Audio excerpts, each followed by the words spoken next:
Hello, I'm Bo with Windsor, and I'm here today to introduce you to the Sensor XP and the Sensor S line of commercial upright vacuum cleaners.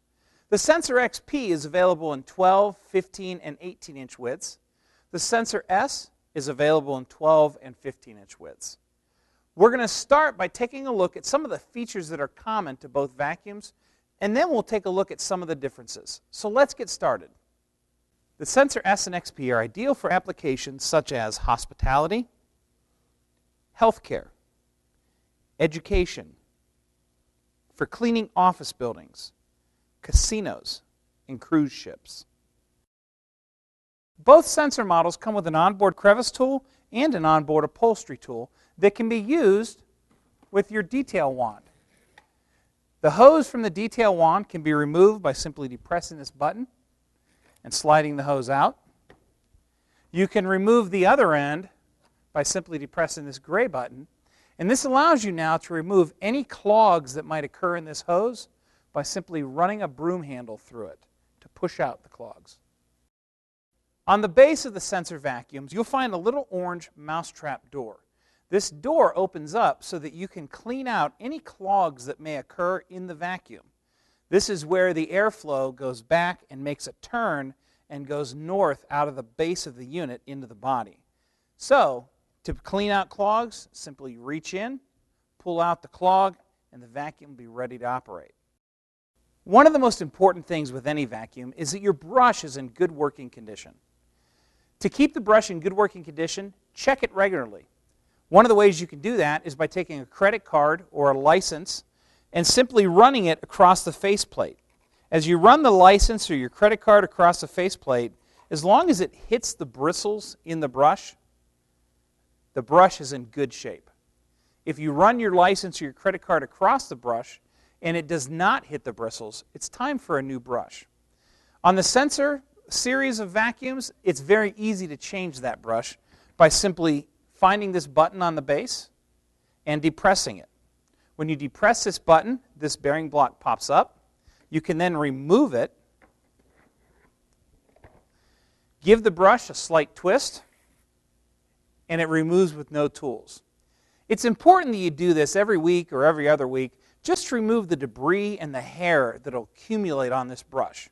Once you've removed it, simply put the brush back in, give it a twist to set it back in place, and then depress this button and slide the bearing block back on.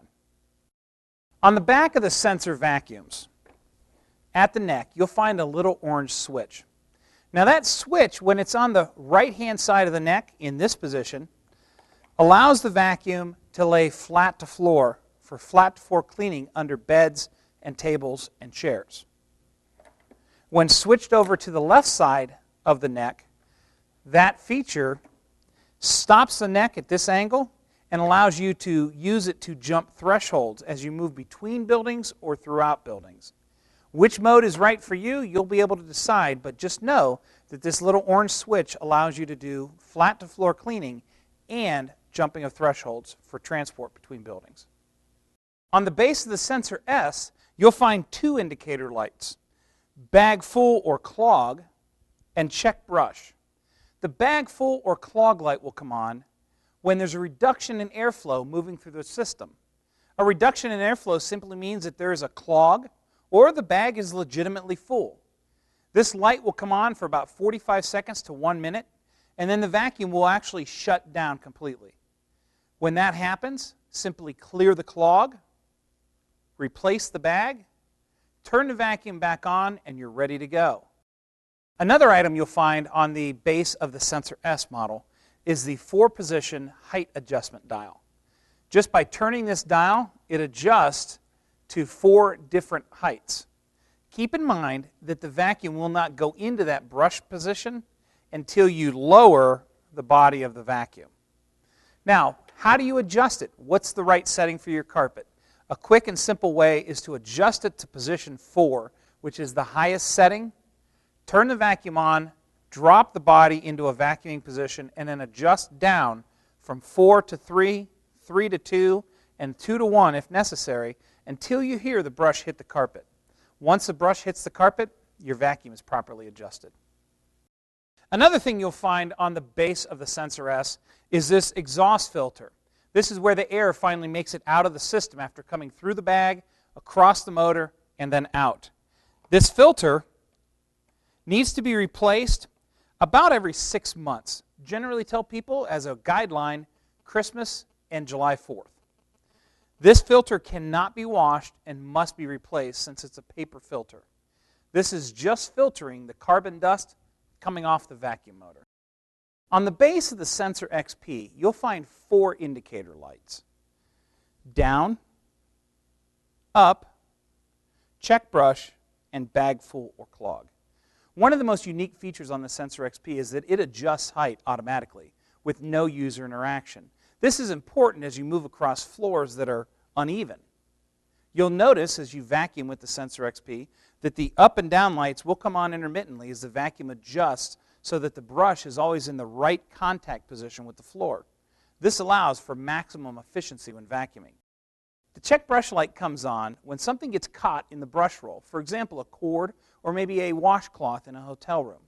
Once you remove the item that's been caught in the brush roll, simply turn the vacuum off and then back on again, and you're ready to go. The bag full or clog light will come on when there's a reduction in air moving through the system. The reduction in air simply means that there's a clog or the bag is legitimately full.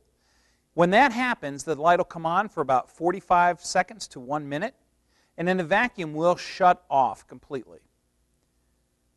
Turn the vacuum off, clear the clog, replace the bag if necessary, and then turn the vacuum on, and you're ready to go. Another thing you'll find at the bottom of the Sensor XP is the final filter or exhaust filter. This filter needs replaced about twice a year. Generally, I tell people Christmas and July 4th. This filter simply filters the air as it comes out the vacuum off the motor, and most of the particulate is just carbon dust. This filter is a foam filter. It can be washed, although we just recommend replacing it twice a year for best performance. At the front of your Sensor vacuums, you'll find the cover that allows you to access your vacuum bag and your secondary filter. Simply flip this latch up, tilt the cover forward, and you have access to your vacuum bag. To remove the vacuum bag, simply pinch, slide it forward. To replace the vacuum bag, simply line it up, slide, and then click into place. Your secondary filter catches debris that comes through the vacuum bag. To remove the secondary filter, simply put your finger around the bottom of the base, slide it forward. This filter should be replaced twice a year, generally Christmas and July 4th. To replace it, simply flip this silver latch up, slide the secondary filter back into place, and replace the cover. So there you have it. You now know everything that you need to know to safely and effectively operate and maintain your Sensor S and XP vacuums.